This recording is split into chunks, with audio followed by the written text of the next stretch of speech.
Olá, meus amados irmãos, a graça e a paz do Senhor.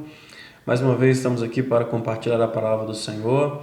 Desta vez de uma maneira diferente, não será na nossa live, então não terá, infelizmente, a interação com os irmãos, né?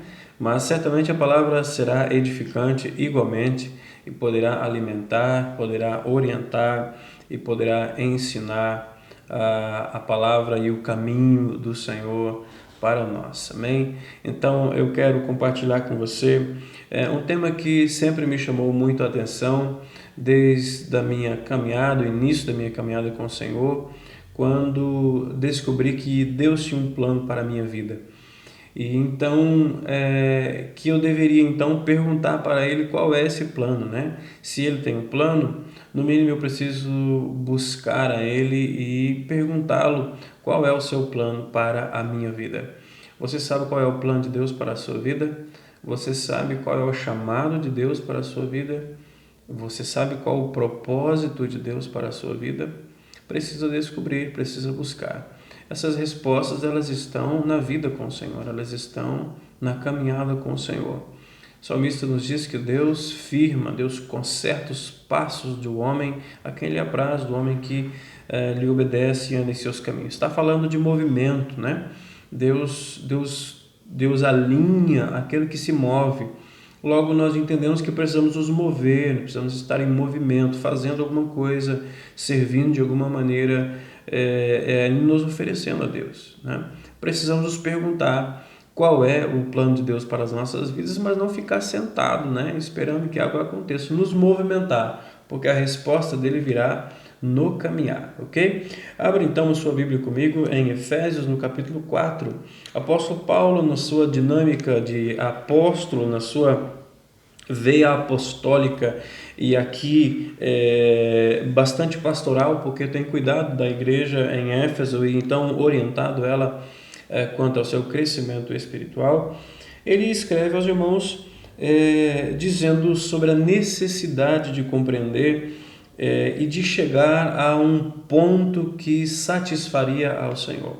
Gosto muito do verso que nós vamos ler, né, verso 13, fala sobre a perfeita varonilidade, fala sobre o homem que agrada, o homem que Deus quer que sejamos, a pessoa, o ser humano que Deus quer que sejamos, claro, com base naquilo que Ele mesmo tem para nós, nos seus planos, nos seus projetos, né, nos seus sonhos para nós. Você já deve ter ouvido muitas vezes a respeito de Davi, que era um homem segundo o coração de Deus. Atos capítulo 13 fala a esse respeito, dizendo que Davi era um homem segundo o coração de Deus. Olha o que significa ser um homem segundo o coração de Deus. Significa ser perfeito?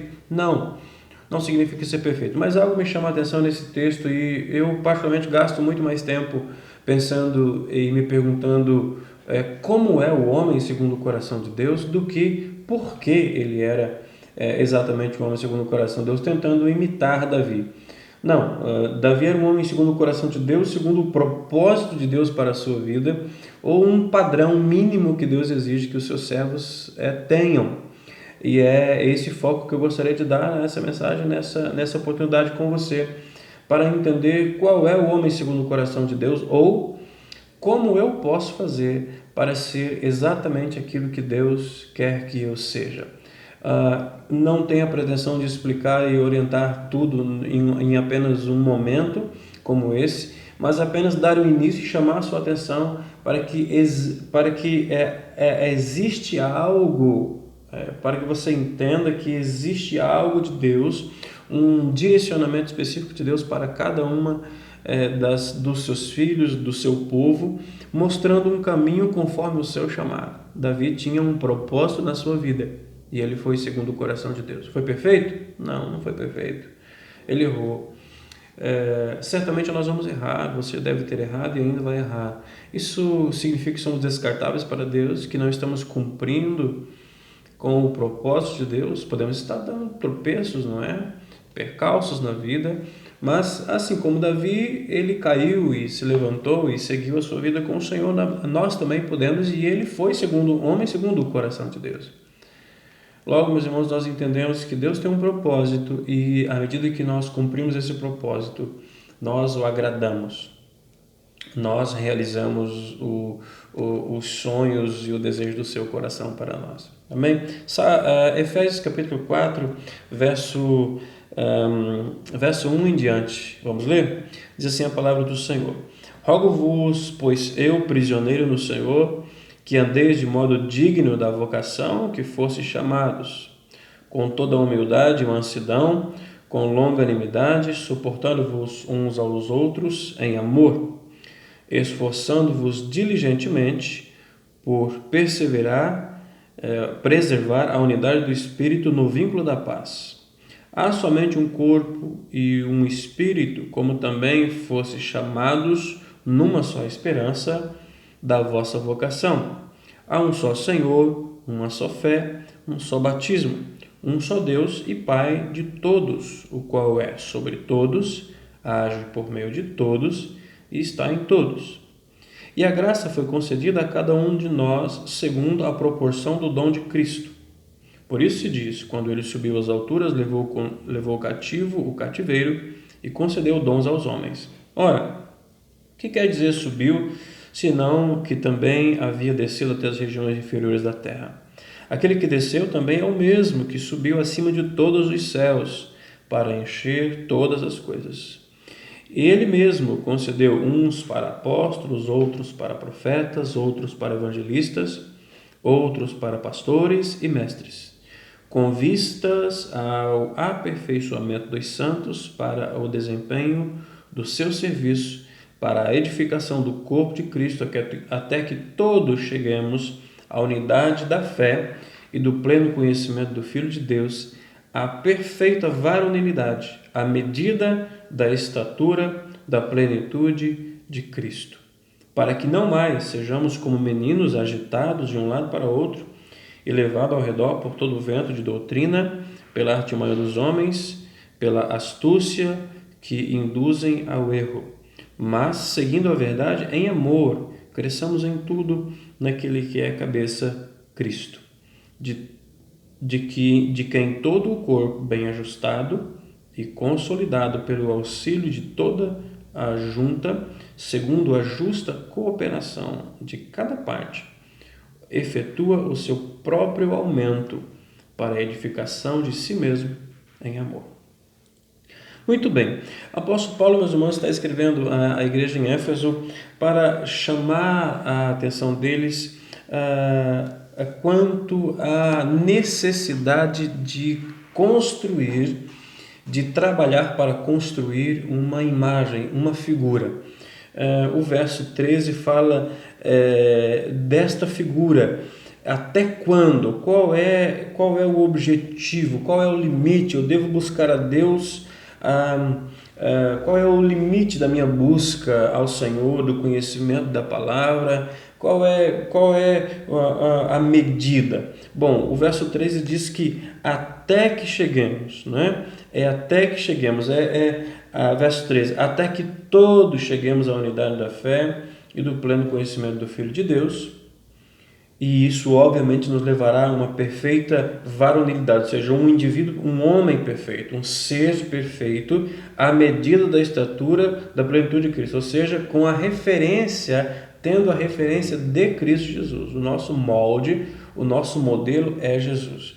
Então, veja, o apóstolo Paulo está dizendo que os dons aqui foram nos concedidos para edificação até que cheguemos à estatura, à perfeita varonilidade. Veja, tudo o que Deus nos concedeu tem um objetivo.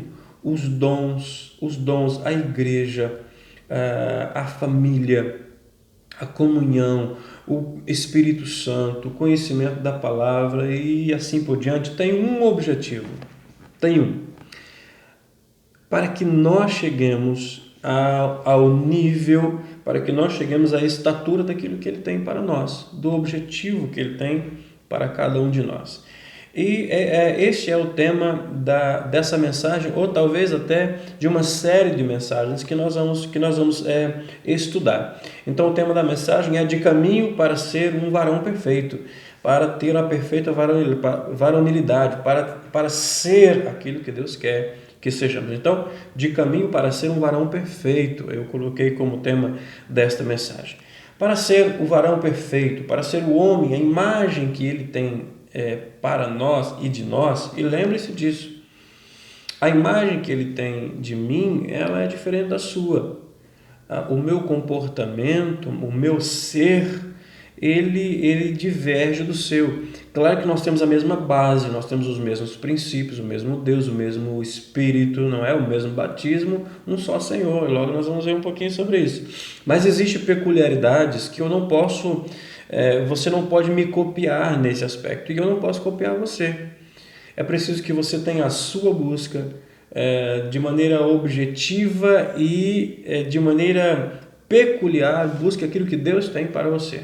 Nós vemos aqui que existem dons diferentes. O Espírito é o mesmo, o Pai é o mesmo, a igreja é a mesma, mas existem dons diferentes aqui. E claro, isso nos leva a agir de maneira diferente uns dos outros. Então eu tenho aqui três pequenos passos, três pequenas lições para sermos varão perfeito. Comportamentos que devemos ter, entendimento, né? Veja, um comportamento não vem antes de um entendimento. Você não muda o seu comportamento antes de entender alguma coisa. Você precisa entender. Então, quando a palavra vem na mente e desce ao coração, então nós somos transformados. Então, nossas ações mudam, nossas atitudes mudam. E então aquilo que deve se cumprir em nossas vidas é estabelecido, mas não antes de entendermos, né? Então eu quero gerar entendimento ao seu coração para que você, com sua dinâmica de busca, de santificação, possa alcançar aquilo que Deus tem para a sua vida. Então o primeiro aspecto aqui, queridos, que nós aprendemos para ser um varão perfeito, de caminho para ser um varão perfeito, ou alcançar aquilo que Deus tem para a sua vida, é entender, queridos, que o nosso comportamento deve ser condizente com a dignidade do nosso chamado. Veja, eu preciso me comportar de maneira digna com a vocação ou da vocação que Ele nos chamou. O verso 1 diz: rogo-vos, pois eu, prisioneiro no Senhor, que andeis de modo digno da vossa vocação. Aqui, duas coisas importantes sabermos. O apóstolo Paulo está falando, ou pode estar falando aqui pelo menos de duas coisas. Primeiro tipo de vocação é a vocação de sermos filhos de Deus.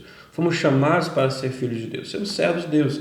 E esse servo tem um perfil, ele tem um design, por assim dizer, ele tem um formato, ele tem um caráter, ele tem valores que formam o seu caráter bem definido, ele tem um caminho para trilhar, ele tem um objetivo, ele tem ciência, ele tem conhecimento de quem ele é e de onde ele veio, para onde vai.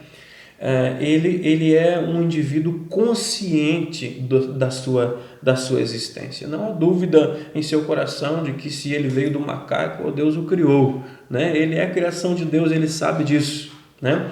Então, primeiro é o modo digno da vossa vocação. A vocação tem a ver primeiramente com o fato de sermos filhos de Deus.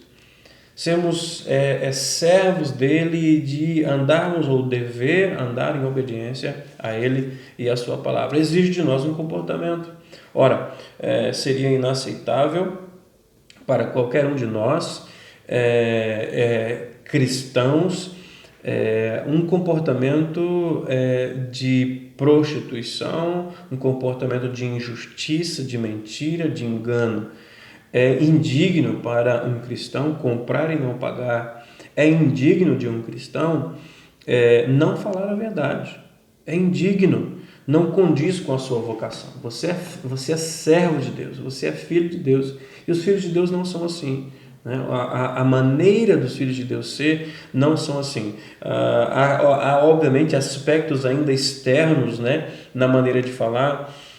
Um belo dia estava com uma pessoa que acabara de chegar à igreja e estávamos um período de comunhão e aconteceu algo, não me recordo exatamente o que, e eu disse misericórdia, e a pessoa olhou para mim e ela começou a rir E ela disse, eu queria tanto falar assim, mas ao invés de vir misericórdia na minha boca, vem outra coisa, né? E ela disse, eu acho engraçado porque vocês falam diferente. É, a sua reação quando você foi ferido, ou quando você chuta lá o cantinho do sofá, não é um palavrão, é um misericórdia, é um ai Senhor, ou um eita glória, né? Nem sempre sai, na verdade, misericórdia, deveria ser assim, né, irmão? Fala sério. Então, ela achou engraçado, de fato, meus irmãos, nós somos diferentes, precisamos ser diferentes, envolve comportamentos assim também, não é? Envolve a fala, a Bíblia diz que o nosso falar seja temperado, seja agradável, né? O que tem embaixo da sua língua aí? Tem uma história que o pastor um dia estava na igreja pregando, não estava pregando a palavra, estava pregando uma tábua mesmo, estava consertando alguma coisa, e uma criança da igreja chegou e se colocou ao lado do pastor e ficou observando, calado, não disse nada, e o pastor batendo ali, pregando. Então, assim como, né, assim como Chaves e o seu Madruga, o pastor disse, o que você está, o que você chegou, não falou nada, o que você precisa de alguma coisa? Ele disse, não, pastor, eu só queria ver o que o senhor diz quando o senhor acerta o martelo no seu dedo. Eu queria saber o que sai da sua boca, né? O que sai da sua boca quando você se magoa, quando você fere? O que sai da sua boca quando alguém te fecha na rua com o seu carro, quando alguém ultrapassa você de maneira incorreta, quando alguém faz algo que te magoa? O que sai dos seus lábios? Nós precisamos andar de modo digno, meus irmãos. Precisamos andar de modo digno. O apóstolo Paulo está falando sobre esse comportamento. Um outro aspecto desse modo digno da vossa vocação é o chamado ministerial mesmo, né? É a vocação que ele tem nos dado. Por exemplo, um pregador da palavra, talvez um cantor na igreja, líder de crianças, jovens, alguém que tem na igreja uma posição de influência ou de responsabilidade, deve andar de modo digno. Alguém que foi chamado, né, e nós vimos ali, Paulo fala sobre os 5 ministérios aqui, né? Pode ser essa vocação aqui, ele pode estar falando desse chamado, dessa vocação, talvez do dom que ele tenha concedido a cada um, né? Aqui ele cita 5 ministérios, esses 5 ministérios são os reconhecidos, os pilares da igreja, né? A essência da igreja gira em torno desses 5 ministérios. Se você não se encaixa nesses 5 ministérios, talvez tenha uma vertente dentro desses ministérios que você se encaixe, por exemplo, como mestre, como pastor, né? Talvez não esteja na posição pastoral, mas tem cuidado de pessoas, sabe cuidar de pessoas, ama cuidar de pessoas, talvez o profeta, talvez o evangelista. Então, esses 5 ministérios eles se desdobram em outros ministérios, né? Fato é que todos nós temos uma vocação, todos nós temos uma habilidade. Ou você é daqueles que acham que Deus lhe deixou desprovido de alguma habilidade? Não, não, não, não, não. Deus concedeu a cada um, meus irmãos. O texto diz que Deus deu a cada um a medida, né? Onde é que está? Eu acho que está em algum lugar aí que nós lemos ainda há pouco, né? Verso 7, né? E a graça foi concedida a cada um de nós segundo a proporção do dom de Cristo. Existe um propósito de Deus na sua vida, inclusive naquilo que Ele te deu, né? Então Deus deu algo a você. Você pode não saber ou pode estar tentando esconder isso, né? Mas Deus lhe deu algo sim, com certeza. E você precisa dispor disso para que o corpo seja edificado. Então, de caminho para ser um varão perfeito, de caminho para chegar à perfeita varonilidade, o objetivo que Deus tem para a sua vida, é necessário entender, queridos, e ter um comportamento que condiz com a minha vocação de ser eleito em Cristo Jesus, de ter sido salvo em Cristo Jesus, ser servo, ser filho de Deus, mas também com a vocação a qual Ele me deu, com o chamado ao qual Ele me deu. Um músico, permita-me falar daquilo que eu vivi por algum tempo, né? Na questão da música, se o meu instrumento, se a minha voz, se o meu ser, se o meu corpo é para louvar a Deus, eu não posso permitir que ele se misture, que ele faça outra coisa.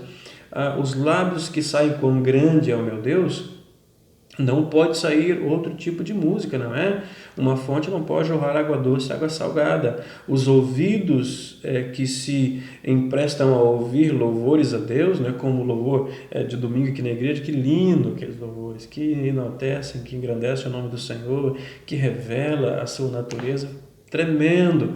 Mas eu não posso sair da igreja, meus irmãos, ligar a chave do meu carro e o meu pendrive começar a tocar outra coisa. Então, veja, você é servo de Deus, né? Você é servo, então não empreste os ouvidos a qualquer lixo, não deixe isso entrar e contaminar o seu coração e a sua mente. Andemos então de modo digno, tem a ver com o comportamento de servos de Deus, de filhos de Deus, e tem a ver com o chamado, com a vocação que o Senhor tem dado para cada um de nós. Ah, mas eu não tenho. Tem. Cada um recebeu um dom de Deus e tem uma habilidade que pode oferecer ao Senhor Jesus. Então, a primeira coisa é você precisa ter um comportamento adequado. Um comportamento adequado. Você precisa entender quem você é. Quem você é. Você é servo de Deus, então ande como servo de Deus. Você é filho de Deus. Ande como filho de Deus. Você é vocacionado, você é um pastor, você é um apóstolo, você é um profeta. Ande de acordo.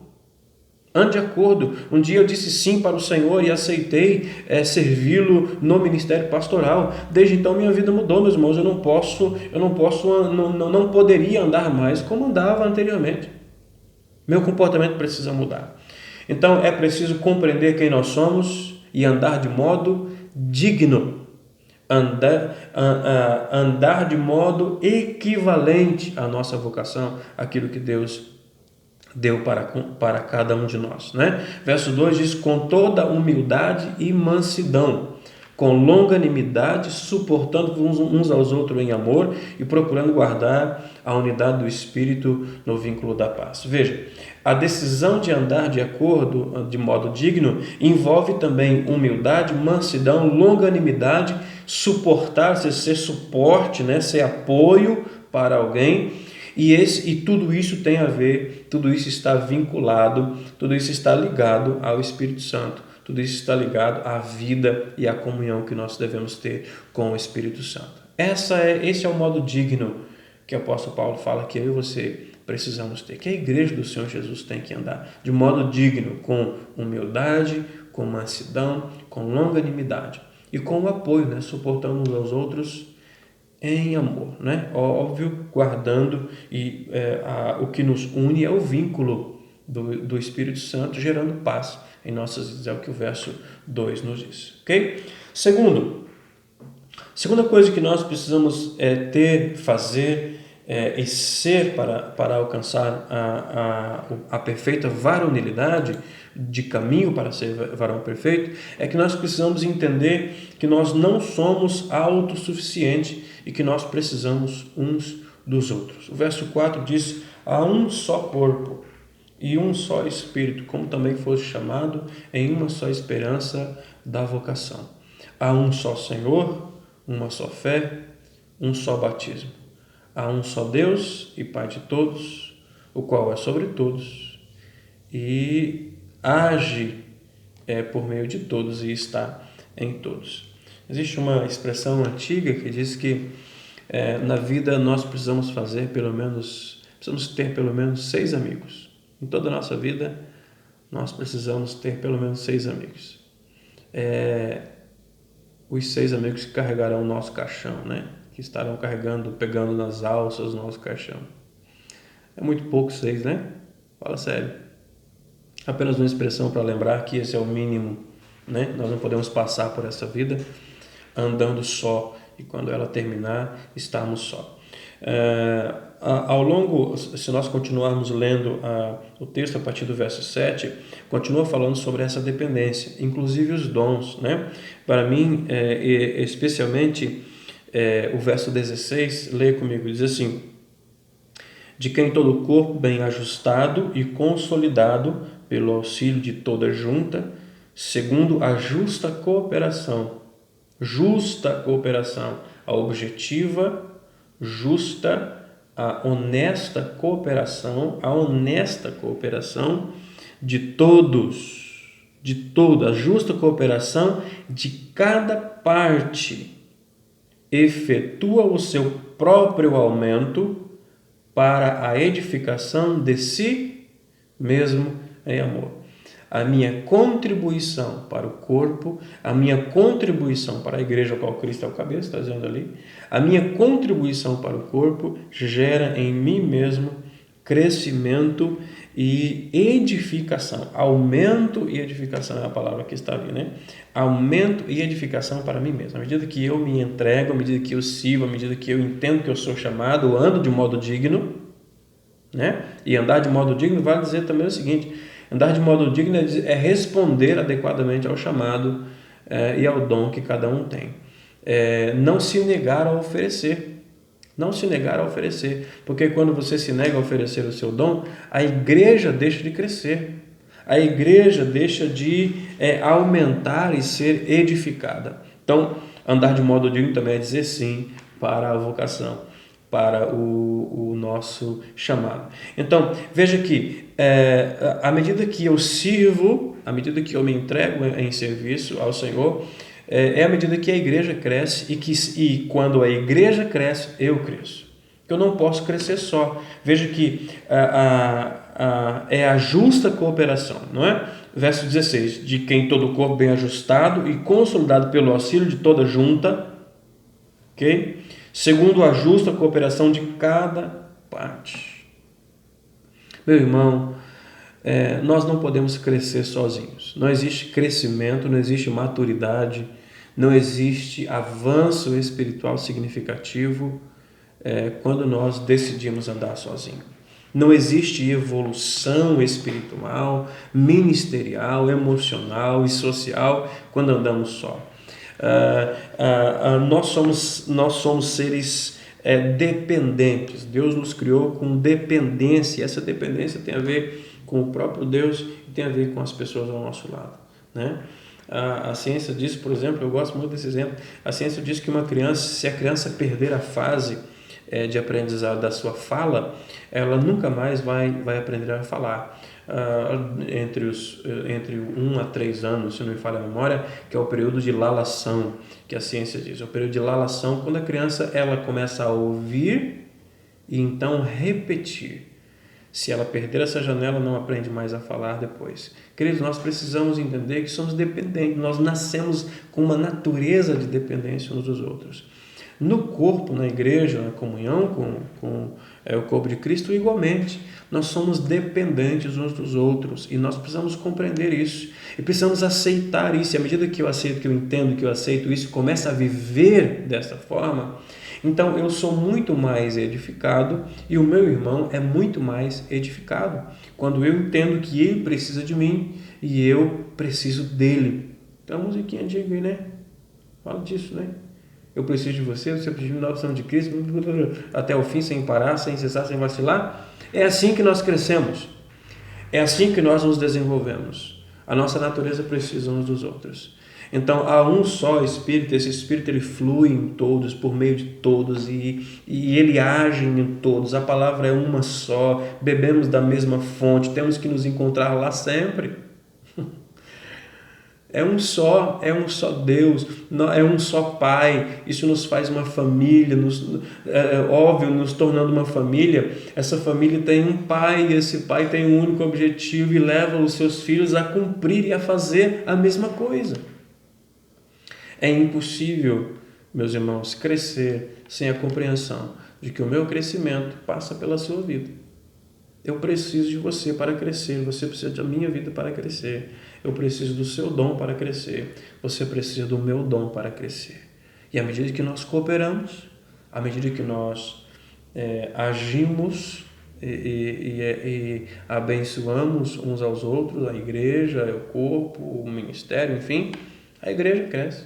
E nós somos fortalecidos e somos edificados e cada vez mais chegamos a estar mais perto da perfeita varonilidade, do propósito de Deus para as nossas vidas. Amém? Então a segunda coisa precisamos entender que nós não somos autossuficientes, que nós dependemos uns dos outros, que nós precisamos uns dos outros para crescer. E terceiro e último, nós precisamos entender que Deus colocou autoridade sobre nossas vidas para nos ajudar a crescer. Se nós precisamos uns dos outros, como irmãos, como família, precisamos mais ainda daqueles que estão sobre as nossas vidas para nos orientar e cuidar e zelar por nossas vidas, né? E o verso 11, a partir do verso 11, ele fala sobre essa estrutura, né? E ele mesmo deu uns para apóstolos, outros para profetas, outros para evangelistas e outros para pastores e doutores ou mestres, né? Querendo ou com o propósito de aperfeiçoar os santos para a obra do ministério, para a edificação do corpo, né? E aí vem o texto que eu ressaltei aqui algumas vezes, até que todos cheguemos à unidade da fé e ao conhecimento do Filho de Deus, o homem perfeito, né? A perfeita estatura, na completa estatura de Cristo Jesus, a imagem de Cristo Jesus, né? Ele é a referência nossa, devemos imitá-lo e cada vez mais parecidos com o Senhor. E ele nos deu esses 5 autoridades aqui, os 5 ministérios como 5 autoridades, para nos ajudar a crescer, para ser as referências e os balizadores da nossa vida cristã, né? Eu particularmente não gosto muito de usar essa referência, mesmo como o apóstolo Paulo disse, ser de meus imitadores como eu sou de Cristo. Eu particularmente como pastor, me sinto muito pequeno para dizer isso, ser de meus imitadores, mas veja que cada um deve ter a sua medida. Muitas vezes o que eu alcancei pode estar muito além do que um outro irmão possa ter alcançado, não é? Talvez na minha caminhada, na minha experiência, na minha vivência com Deus, talvez eu esteja um pouco adiante de você, ou você esteja adiante de mim. Logo, você se torna uma referência para mim, ou eu torno-me uma referência para você. Veja, essas referências são as referências positivas que nós encontramos, são essas autoridades que nós encontramos. Há alguns aspectos, nós levaríamos aqui muitas horas falando sobre a característica do cuidado de cada um, que cada um tem por nós, né? Na igreja tem profetas, né? Na igreja tem os evangelistas, na igreja tem os pastores, tem os doutores, nós precisamos ouvir. Na igreja tem os pastores.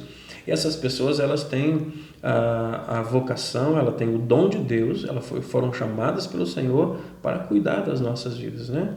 Para nos ensinar, para chamar a nossa atenção, para nos exortar, né? Logo, meus irmãos, eu quero fazer aqui algumas recomendações.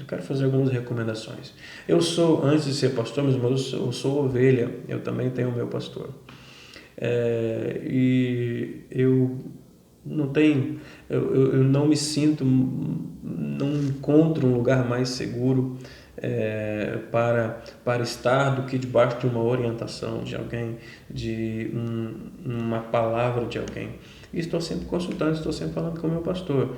Então, meus irmãos, Deus nos deu pastores, Deus nos deu líderes para cuidar das nossas vidas. Esses homens são as primeiras defesas espirituais e muitas vezes sofrem ataques e nos poupam das consequências dos ataques espirituais e das batalhas espirituais. Então eu quero lhes dar aqui algum conselho, ou alguns conselhos.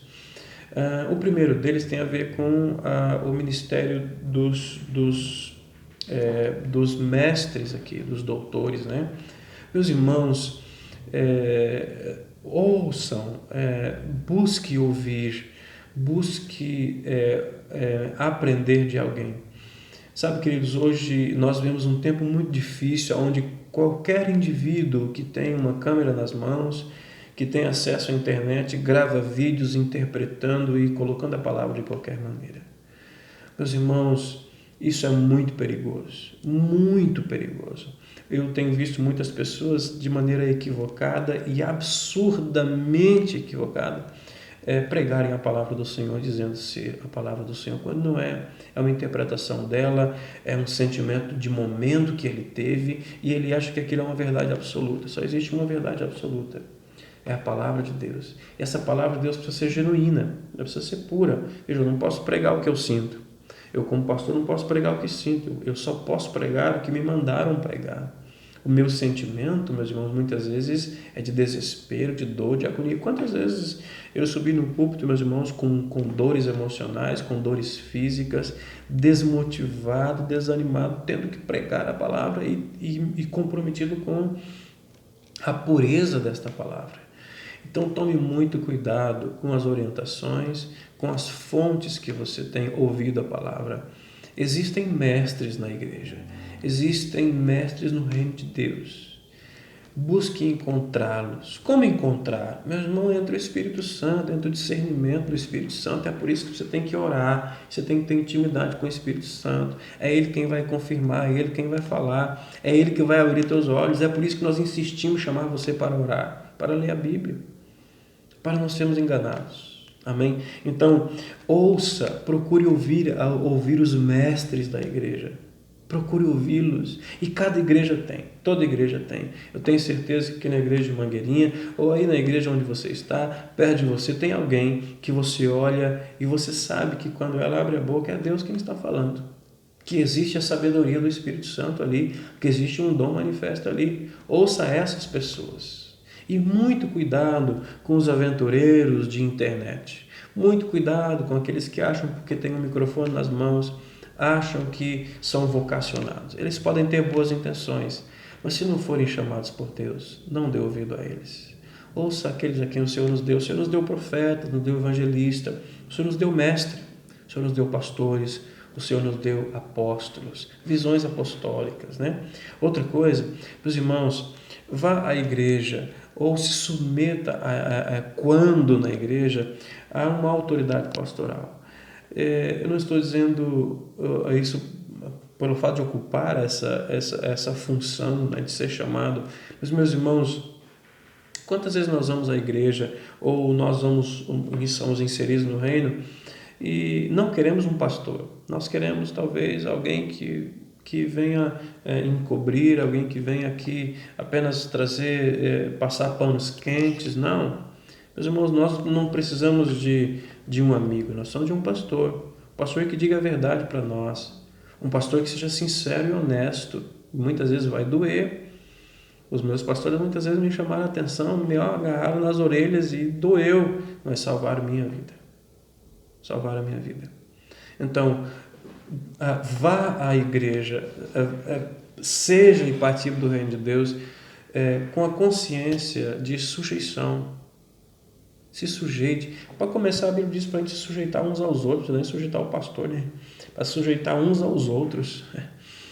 Mas Deus colocou pastores. Se sujeite, ouça, entenda o que está sendo no que está sendo orientado. Claro que também fica sempre a orientação, né, meus irmãos? Há pastores que estão ocupando função pastoral, mas também precisam observar da sua real vocação no Senhor.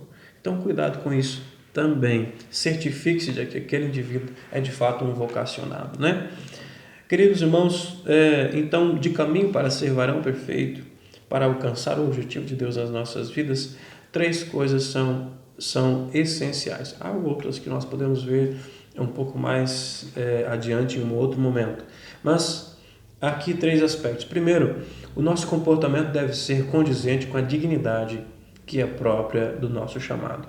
Você precisa andar de modo digno da sua vocação.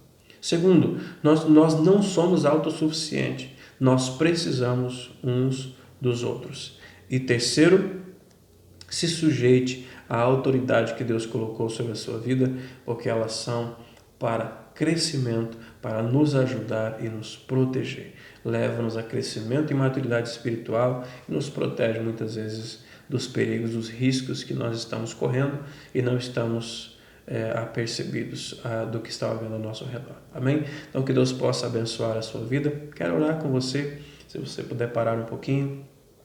Vamos orar sobre esta palavra, que o Senhor possa nos dar a graça de poder vivê-la, né? Não apenas conhecê-la. Vamos orar. Senhor Jesus, Tua palavra é sempre agradável, ainda quando ela nos confronta, ainda quando ela nos tira da nossa área de conforto, ela é agradável, pois gera em nós crescimento e traz benefícios para a nossa vida espiritual. Ajuda-nos a ser praticantes da Tua palavra, não apenas ouvintes. Ajuda-nos a estabelecê-la como verdade e que os seus valores edifiquem nossa vida, o nosso caráter, ó Deus, e o nosso viver cristão. Que o Senhor nos ajude a cada um desses que nos ouve e onde essa palavra chegar, o Senhor possa agir de maneira profunda nos corações, gerando, ó Deus, transformação, nos levando a ser varão perfeito, levando-nos a ser homens e mulheres segundo o Teu coração, cumprindo com o propósito do Senhor em nossas vidas. Oramos assim, no precioso sangue, do nome, do poder que há em Cristo Jesus. Amém? Amém. Deus abençoe a sua vida. Obrigado por estar mais uma vez conosco. Que Deus possa fortalecê-lo, que Deus possa guardá-lo nesse tempo difícil. Forte abraço, que a graça do Senhor Jesus possa inundar o seu coração e enchê-lo de paz e sua alma encontre descanso e abrigo no Senhor. Deus abençoe.